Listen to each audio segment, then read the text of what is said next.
Alhamdulillah, wassalatu wassalamu ala Rasulillah Sayyidina Muhammadin wa ala alihi wa sahbihi wa mawalah ba'du. Baik, kita lanjutkan pada malam hari ini hadis arba'in. Sekarang hadis yang ke-7 ya. An Abi Ruqayyah Tamim bin Aws ad-Darimi radhiyallahu anhu anna an-nabiy sallallahu alaihi wasallam qala ad-dinun nasihatu. Qulna liman ya Rasulullah?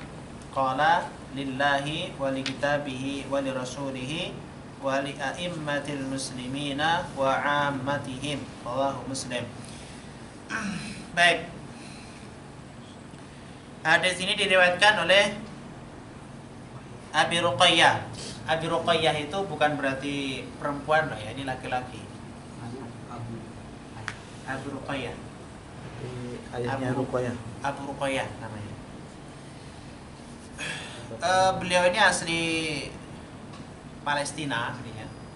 Dan beliau masuk Islamnya itu di tahun 9 Hijriah di Madinah. Dan dalam biografi beliau itu sebenarnya ini mantan dukun. Mantan dukun, kemudian masuk Islam, kemudian di Madinah sampai menjelang wafatnya. Ketika itu pindah ke Syam ketika terbunuhnya Utsman bin Affan karena ada gejolak politik yang tidak kondusif, kemudian pindah ke Syam dan meninggal di sana. Memang beliau tidak meriwayatkan hadis yang banyak, tetapi beliau ini sebenarnya ahli sejarah. Dan bahkan yang pertama kali mengajar di Masjid Nabawi tentang sirah itu beliau. Jadi beliau tuh mahir di bidang sejarah gitu ya. Dan tidak banyak, kurang lebih hanya 14 sampai 16 hadis saja yang beliau riwayatkan, dan yang diambil perawinya adalah riwayat Imam Muslim itu hanya satu. Itu ini aja. Tidak banyak beliau meriwayatkan hadis. Anna Nabi sallallahu alaihi wasallam qala, sesungguhnya Nabi sallallahu alaihi wasallam bersabda, ad-dinun nasihatu. Sebenarnya sangat pendek ya. Ad-dinu an-nasihatu, ad-dinun nasihah. Agama itu adalah sebuah nasihat. Di sini kita mengambil sedikit pelajaran. Ad-dinu, din atau agama, yang kita artikan agama itu sebenarnya ada dua, ad-dinul amal dan ad-dinul jaza. Ad-dinul amal itu adalah agama yang terkait dengan amaliyah, baik itu sholat, puasa, zakat, haji dan sebagainya, itu namanya ad-dinul amal.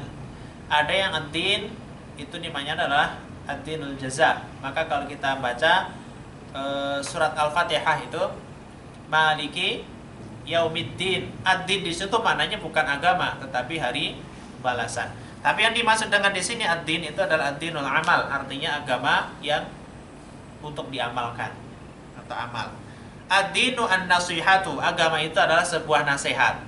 Seakan-akan agama itu isinya hanya sebuah nasihat. Kenapa nasihat? Karena memang nasihat itu adalah sangat penting di dalam keberlangsungan ilmu dan juga keberlangsungan kebenaran dalam melakukan sebuah amal. Sebenarnya an-nasihah itu diambil dari kata an-nashu atau nasoha. Nasoha itu bisa diartikan penjahit. Maka ada istilah kalau di orang Arab itu adalah nasoha rajulu ats-tsauba. Laki-laki itu sedang menjahit atau menambal bajunya. Nah, an-nasihah itu seakan-akan kalau kita tinggalkan nasihat, maka kerusakanlah yang akan terjadi. Nah, di sini ad-dinun nasihah, agama itu adalah sebuah nasihat. Untuk siapa gitu? Maka sahabat bertanya, liman? Ad-dinu an-nasihatu qulna. Kemudian sahabat bertanya, liman ya Rasulullah? Nasihat untuk siapa ya Rasulullah? Kemudian Rasulullah menjawab, lillahi wa li kitabihi wa li rasulihi wa li a'immatil muslimina wa 'ammatihim. Agama itu nasihat untuk Allah, untuk kitabnya, untuk rasul-rasulnya, dan a'immatil muslimin itu adalah pemimpin orang-orang muslimin, wa 'ammatihim dan umat muslim seluruhnya. Sekarang kita coba satu persatu ya. Apa yang dimaksud dengan nasihat kepada Allah? Arti nasihat di sini adalah kita memurnikan, mencari keridhaan, dan memurnikan ibadah ini hanya kepada Allah. Arti nasihat kepada Allah itu adalah kita sebagai hamba, sebagai manusia, pertama harus mengimani Allah, harus mempercayai Allah, dan harus kita praktekkan dalam jawarih kita, dalam amaliyah kita, yaitu berupa melakukan semua perintahnya dan meninggalkan semua larangannya. Dan termasuk nasihat kepada Allah itu maksudnya adalah kita tidak meninggalkan sesuatu apapun kecuali memang Allah melarangnya. Dan kita tidak melakukan apapun kecuali diperintahkan oleh Allah. Jadi di sini kita yang dimaksud dengan nasihat atau nasihat kepada Allah, agama itu adalah sebuah nasihat untuk Allah, itu artinya adalah sebagai hamba kita harus membersihkan, mensucikan, mengikhlaskan bahasanya. Ikhlas itu kan memurnikan sebenarnya. Memurnikan ibadah apa yang kita lakukan itu adalah hanya untuk Allah, memuliakannya, memuji Allah, dan tidak melanggar aturan-aturan Allah. Itu maknanya. Yang kedua, wali kitabihi, nasihat untuk kitabnya maksudnya apa?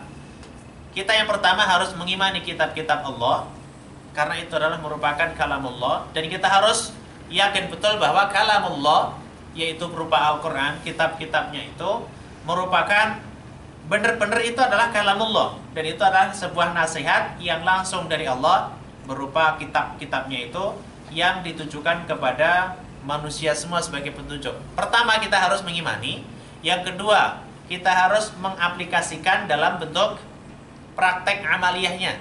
Jadi tidak hanya cukup di dalam hati saya beriman, bukan.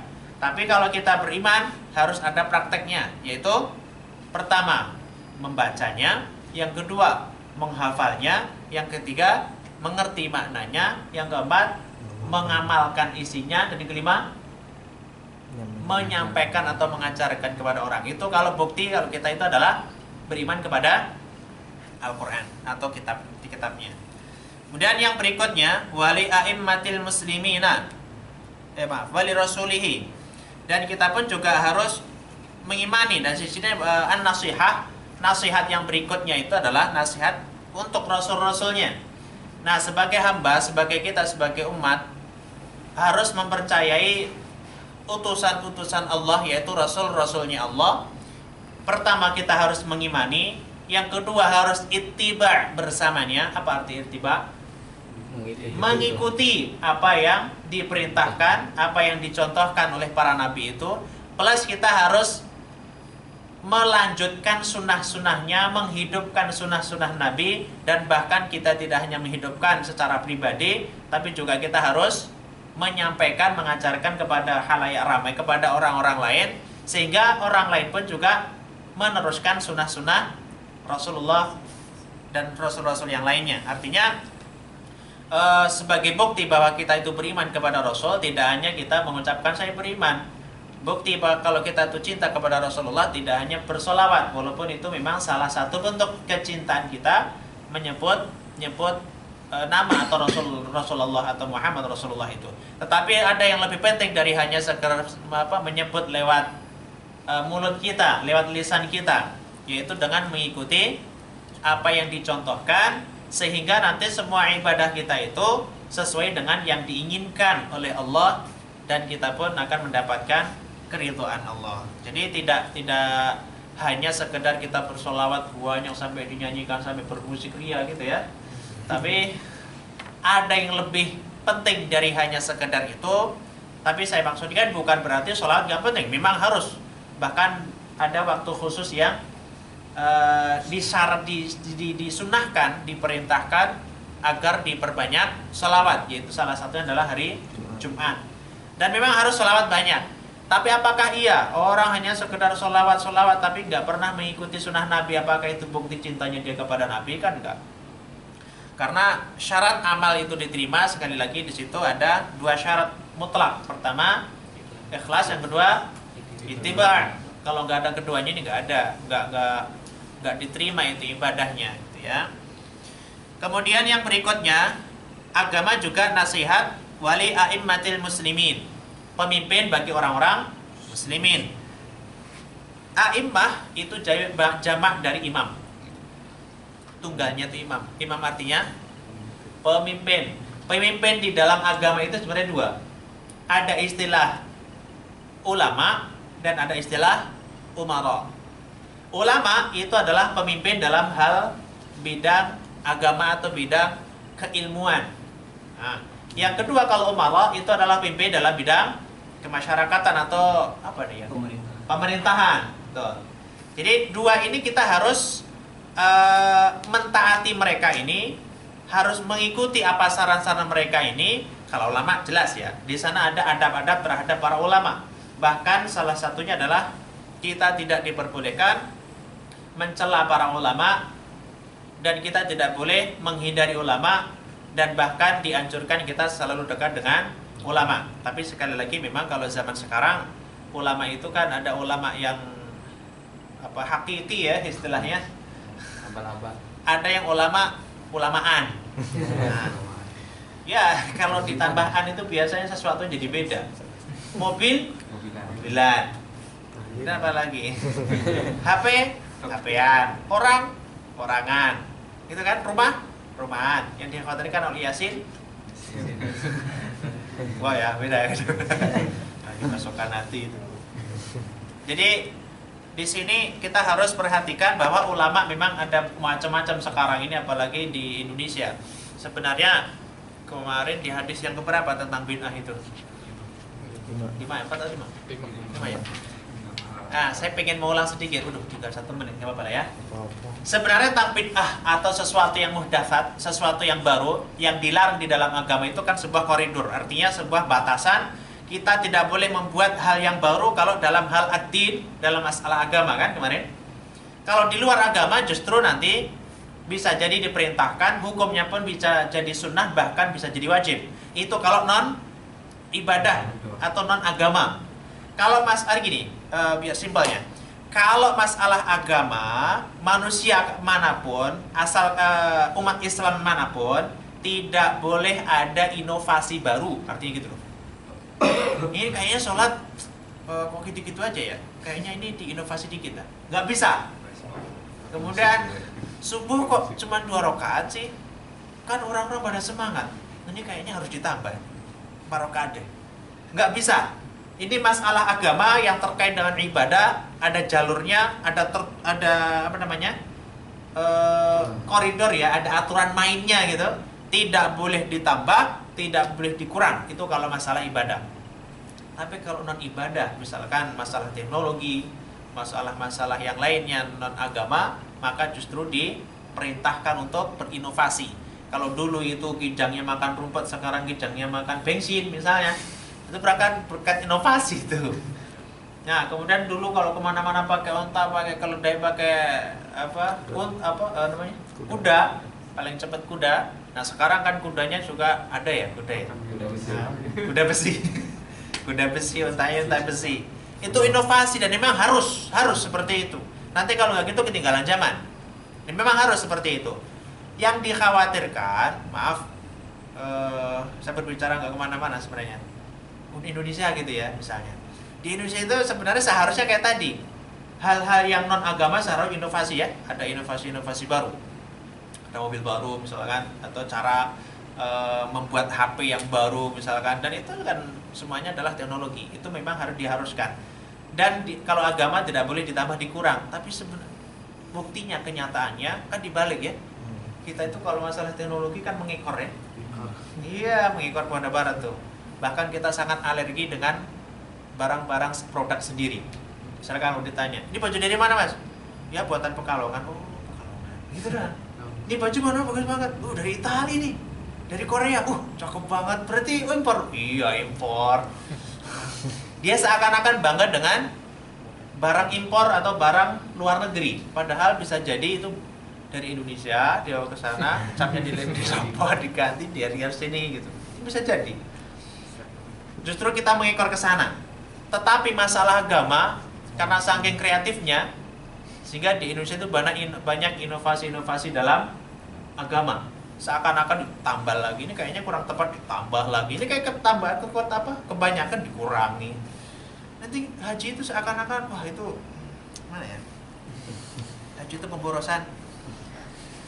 Ya gitulah ya, itu namanya inovasi-inovasi yang tidak dibenarkan. Nah, jadi tentang a'immatul muslimin artinya nasihat kepada pemimpin-pemimpin kaum muslimin ada dua tadi. Yang pertama ulama, yang kedua adalah umara.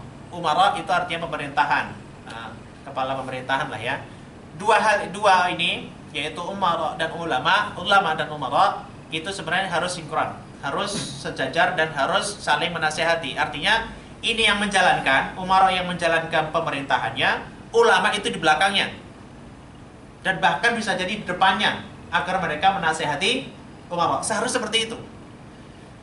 Sehingga kalau ini salah, umara salah, maka langsung ditegur oleh para ulama, gitu kan? Tapi yang hebat juga loh umaranya ulamanya jadi umara. Nah, ulamanya jadi ngapain dong? Ulama jadi umara. Jadi artinya nanti kalau dia sendiri yang salah kan nggak mungkin negur sendiri kan? Nah, terkait dengan kepemimpinan sebenarnya kita wajib harus taat kepada pemimpin kaum muslimin ini. Tapi masalahnya kalau apakah kita harus wajib untuk taat kepada pemimpin yang dimana di situ pertama zalim atau yang kedua itu adalah kafir misalnya. Karena di sana ada ayatnya, "Athi'ullaha wa athi'ur rasula wa ulil amri minkum." Kalau kita lihat dari ayat itu, taatilah Allah secara mutlak. Gak usah nanya kenapa, gak usah kenapa, alasannya kenapa. Kalau Allah memerintahkan. Yang kedua, wa atiur rasulah, itu jarak mutlak. Dan taatilah rasulnya. Tapi yang ketiga, wa ulil amri minkum, gak ada kata-kata ati'u. Berarti harus kita analisa dulu. Perintah pemimpin itu melanggar syariah atau bukan? Melanggar atau tidak? Kalau tidak melanggar, memang harus ditaati. Tapi kalau melanggar, gak harus ditaati. Kemudian yang berikutnya adalah wa'amatihim, itu adalah kepada sesama manusia, sesama kita, atau bahasanya wa'amatihim itu orang-orang awam, artinya orang-orang rakyat jelata, artinya sebaya dengan rakyat biasa, maka kita harus saling menasihati kepada kebaikan dan juga saling mengingatkan terhadap hal-hal yang baik, dan kita nahi mungkar, artinya menghindari dari hal-hal yang mungkar. Dan itu sekali lagi, agama adalah sebuah nasihat. Jika nasihat itu sudah ditinggalkan, maka manusia akan rusak. Karena ketika dia lupa, misalkan gak ada mengingatkan, yang paling menyedihkan itu sebenarnya kalau pemimpin yang salah tetapi tidak ada yang mengingatkan. Karena kerusakan pemimpin nanti akan menjadikan kerusakan di bawahnya. Kita masih ingat ketika Syalbani satu ulama yang dimintai nasihat oleh Umar bin Abdul Aziz saat itu, minta nasihat kepada para ulama, dan nasihatnya banyak. Di antaranya adalah, wahai amrul mukminin, engkau adalah pemimpin. Kebaikanmu dalam kepemimpinanmu itu adalah kebaikan juga untuk rakyatmu. Tetapi jika engkau itu berbuat salah, maka kesalahan rakyatmu juga akan ditanggung oleh kalian, olehmu, artinya oleh pemimpin. Dan banyak sekali nasihat-nasihat, artinya nasihat nasihat itu di dalam agama sebuah keharusan dan tidak boleh ditinggalkan. Itu saya kira ada 10 menit, ada pertanyaan. Kalau tentang pemimpin yang non muslim tapi dia sudah berkuasa, apa kita harus mengikutinya apa enggak? Wah, sekarang kita ya. Oke, kalau pemimpin ini sebenarnya sudah dibahas panjang ya di sebuah forum-forum. Saya ingin mengulas saja. Waktu itu ada pertanyaan dari seseorang kepada Syekh bin Baz saat itu, kemudian ditanya, apakah kita wajib taat kepada pemimpin kafir atau kepemimpinan non-Islam? Dan di sini pertanyaannya, apakah kita harus wajib? Berarti kalau sampai nggak taat berarti kan berdosa kan? Karena ada kata-kata wajib. Kemudian beliau menjawab, selama pemerintahan yang dipimpin oleh orang kafir itu tidak menyebabkan sesuatu pelanggaran dalam syariah, artinya tidak memerintahkan kepada hal-hal yang diharamkan dan tidak melarang kepada hal-hal yang wajib, misalkan gak boleh sholat, gak boleh zakat, gak boleh haji, kemudian maksiat harus misalnya, nah itu sudah tidak boleh ditaati. Tidak boleh ditaati maksudnya di situ kata beliau, belum tentu kita harus menyerang.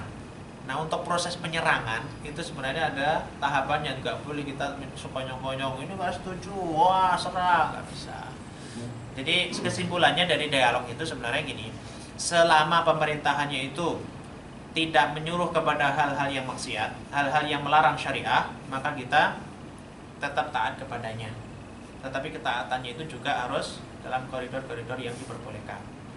Jadi kalau sudah melangkahi atau sudah keluar dari jalur syariah, baru itu kita nggak boleh taat. Tapi kalau selama itu nggak melanggar, maka nggak masalah. Karena hubungnya hanya sosial ya. Walaupun nanti tetap ada ulama yang sangat ekstrim. Ekstrimnya apa? Kita tidak boleh sekali-kali taat kepada pimpinan non-muslim. Alasannya apa? Ya ayyuhalladzina amanu la tattakhidul kafirina awliya min dunil mu'minin. Jangan sekali-kali kalian wahai orang-orang muslimin itu mengangkat pemimpin non-Islam. Kalau kamu sudah mengangkat itu, maka tunggulah azab Allah yang sudah menunggu kalian. Karena kalau kita taat kepadanya, seakan-akan kita menantang keputusan Allah. Tapi sekali lagi, karena ini sudah terjadi ya, dan gak mungkin kita bugat itu artinya membelot atau menyerang atau apa namanya ya? Kudeta. Kudeta, betul.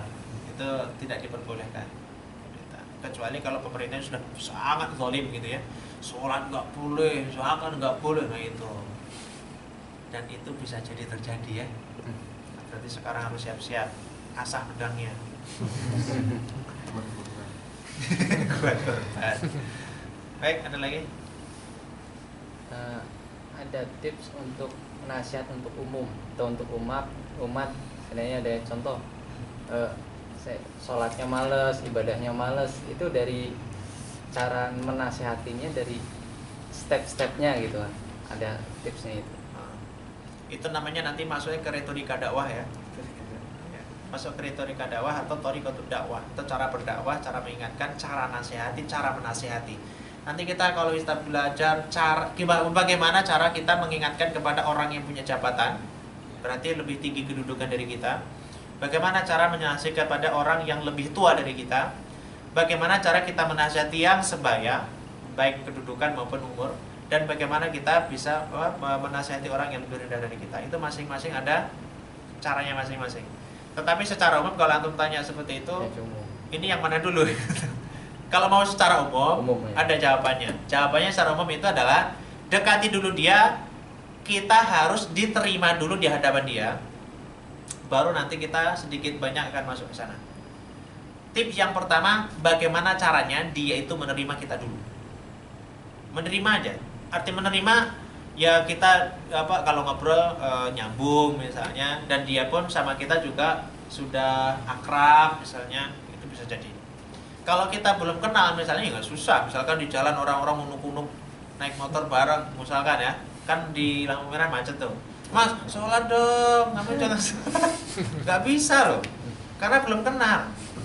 Kalau sudah kenal, baru kan itu. Tip yang pertama kita harus diterima dulu. Kemudian yang kedua, karena ada ayat yang menyatakan bil mau'izatil hasanah, bil hikmati wal mau'izatil hasanah. Dakwah itu ada dua itu, secara hikmah, artinya hikmah itu dengan ilmu. Yang kedua bil mau'izatil hasanah, dengan cara yang lembut, cara yang bagus. Retorika, cara itu menentukan keberhasilan kalau dalam dakwah. Kebaikan apapun yang kita sampaikan, tetapi kalau caranya itu buruk, maka pandangan orang pun juga akan buruk. Misalkan kita ingin menyampaikan bahwa agama itu adalah agama yang bagus, agama yang sempurna, sholat itu adalah wajib, zakat itu wajib, puasa itu wajib dan sebagainya. Kita ingin menyampaikan hal itu. Tapi kalau tiba-tiba misalkan, Mas, kamu sholat enggak? Wah, kamu kafir ini, kafir. Enggak harus sholat kayak gini. Kamu itu gimana sih gitu. Cara penyampaiannya itu loh, nanti juga akan berpengaruh kepada orang yang dinasehati. Jadi sangat kita perlukan retorika itu atau cara bagaimana kita mengingatkan. Tip yang pertama itu dekati dulu, diterima dulu, baru insya Allah nanti selanjutnya bisa berkelanjutan. Apalagi kalau sama orang yang lebih tinggi kedudukannya. Nah, berusaha untuk merendah, berusaha untuk tawadhu, berusaha untuk selalu di bawah dia. Dan kalau dia ngomong, cobalah didengarkan. Itu salah satu tip.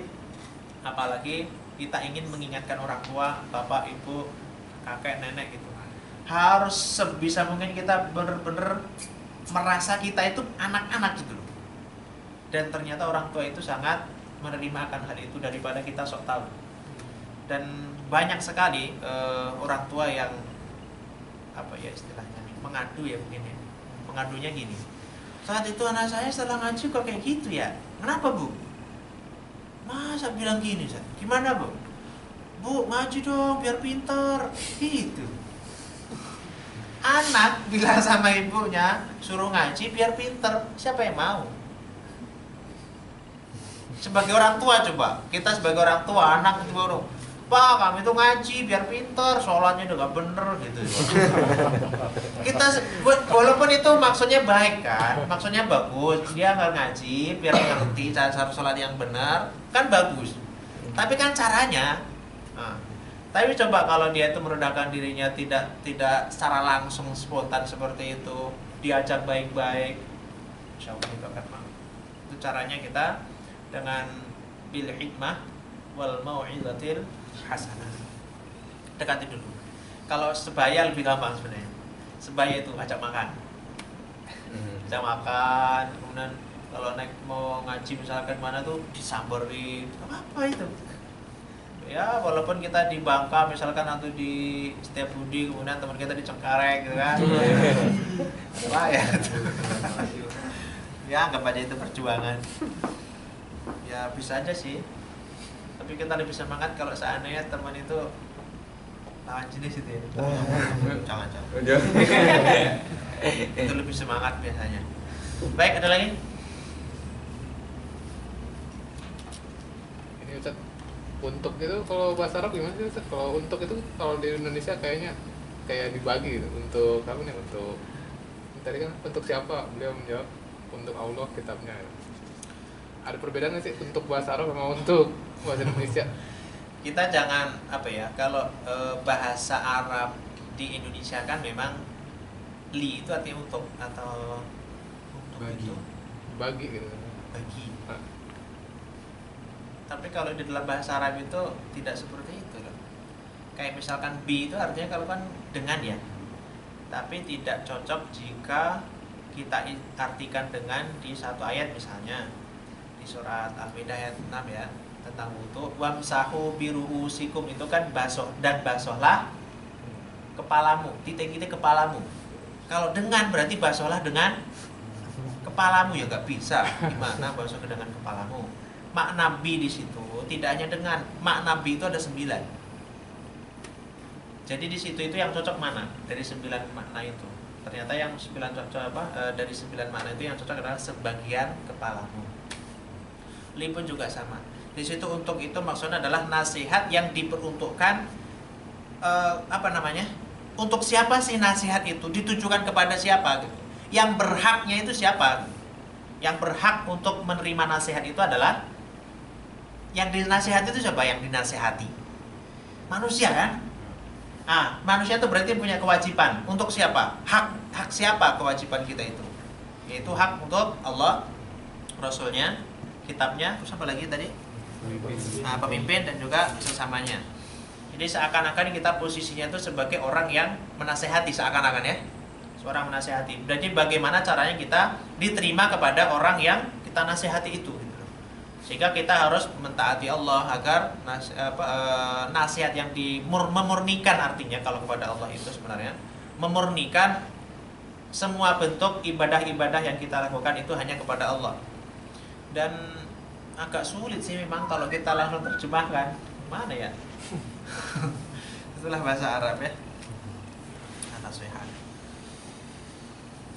Baik, wallahu a'lam bishawab. Seperti itu. Ada yang lain? Malaikat tuh nggak masuk ya Mas?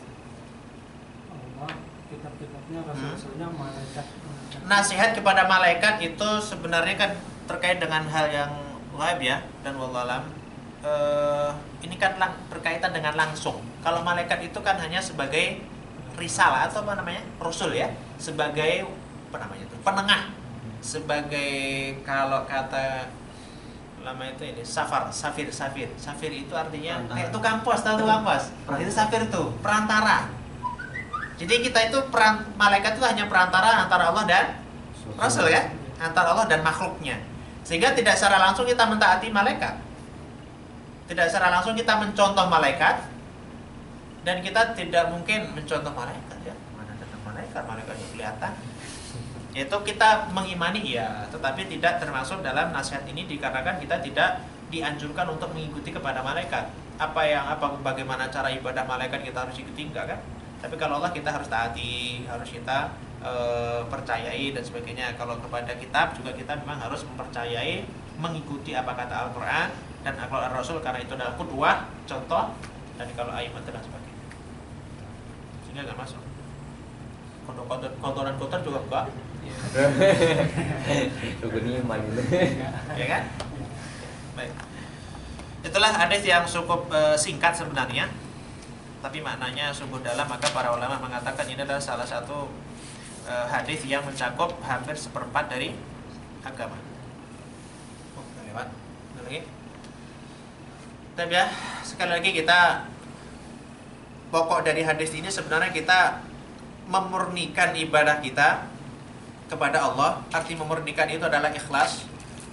Dan ciri dari ikhlas itu selalu saya ulang adalah, ciri dari ikhlas itu apa? Syarat dari ikhlas itu ada 3. Kalau tidak ada ketiganya ini berarti keikhlasannya berkurang. Ikhlas itu syaratnya ada 3. Pertama, apa? Syarat ikhlas, bukti atau ciri lah ya. Ciri kalau kita itu melakukan sesuatu ibadah, terutama itu ikhlas, itu yang pertama, itu kita tidak dipengaruhi oleh pujian dan tidak dipengaruhi oleh celaan orang lain. Itu berarti kita ikhlas. Itu ciri pertama. Jadi kalau kita masih misalkan kita mau ngaji, mau kemana Abu Surah? Mau ngaji, wah subhanallah Abu Surah ngaji luar biasa. Udah langsung, iya dong. Nah, berarti udah ikhlas kan? Atau misalnya, mau kemana Mas Sofan? Ngaji, udah tua mas, gitu kan? Berarti kan makin rendah nih. Kalau dicela seperti itu, kita pun juga tidak lantas kemudian merasa minder, merasa down, merasa nggak semangat lagi. Kalau kita masih terpengaruh dengan pujian dan celaan, berarti keikhlasannya kurang. Yang pertama. Yang kedua, tidak mengingat-ingat apa yang sudah dia kerjakan. Ini yang sulit, misalkan tentang sedekah lah ya misalnya. Kita sedekah 1.000 di kotak, nah itu ada kotak tuh. Misalkan kita sekarang 1.000. Nah, setiap posisi ingat aja, kotak ini. Kemarin saya masukin 1.000 nih, sini. Nanti kalau temannya lewat, tahu nggak kotak tuh? Kemarin saya ngisi di sini 1.000 rupiah. Selalu mengingat-ingat apa yang dia lakukan, itu bukti kalau dia tidak ikhlas. Kemudian yang ketiga, dia setiap amalan yang dia lakukan tidak mengharapkan balasan di dunia, tetapi hanya mengharapkan balasannya di akhirat. Itu bukti kalau dia ikhlas. Makanya nanti terkait dengan misalnya saya sedekah, ya Allah dengan sedekah saya 100.000 semoga kerjaan saya lancar. Ya Allah semoga dengan 100.000 pekerjaan saya menjadi gampang, mendapatkan rezeki yang banyak. Berarti dia beramalnya itu langsung ingin mendapatkan imbalan ketika berada di dunia. Atau misalkan saya menolong orang lain, menolong si A, semoga si A pun nanti akan menolong saya ketika saya dalam kesulitan. Berarti keikhlasannya berkurang, gitu kan? Jadi ada 3. Pertama, tadi apa? Tidak terpengaruh dari pujian dan celaan orang lain. Yang kedua, tidak mengingat-ingat apa yang dia lakukan. Dan yang ketiga, tidak mengharapkan balasan kecuali di akhirat. Ya. Jadi kita sholat pun seperti itu. Coba direnungkan sholat kita sudahkah memenuhi 3 syarat itu. Misalkan kita sholat di depan, siapa sholat itu? Subhanallah, khusyuk banget, luar biasa. Kemudian kita dengar,